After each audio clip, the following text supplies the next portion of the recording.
Welcome back na naman dito sa aking channel. Panibagong araw, panibagong video na naman tayo ngayon. May ibabahagi na naman ako sa inyo ngayon na ritual.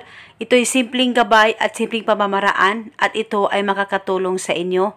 At kung bago sa channel ko, ay huwag niyo pong kalimutang mag-subscribe at pindutin ang notification bell para palagi kayong updated sa mga videos na i-upload ko. Gusto mo ba na ikaw at ikaw lamang ang pagkakaisipin ng partner mo, malayo o malapit man kayo sa isa't isa? Yung para bang hindi talaga siya titigil sa kakaisip sa'yo, kahit anong busy niya o kahit anong gawin niya, ay ikaw lang palagi ang laman ng kanyang isipan.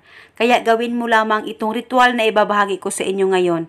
At dapat kayo ay palaging naniniwala sa mga ganitong pamamaraan at dapat palaging buo ang loob at tiwala nyo sa paggawa nito.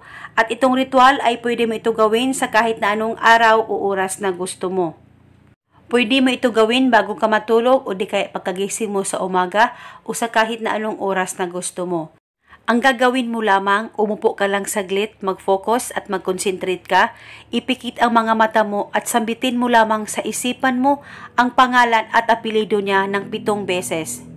At dapat pakaisipin mo ng maigi ang target at paniguradong ikaw at ikaw lagi ang laman ng kanyang isipan, kahit anong busy niya, kahit gaano pa kayo kalayo sa isa't isa, ay ikaw lang palagi ang laman ng isip niya.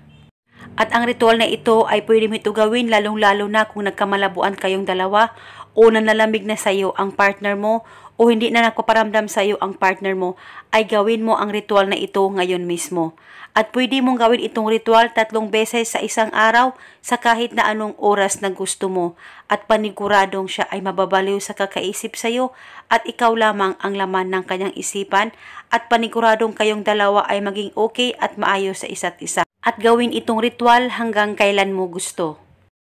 At ito muna sa ngayon, maraming salamat po sa panonood. May God bless.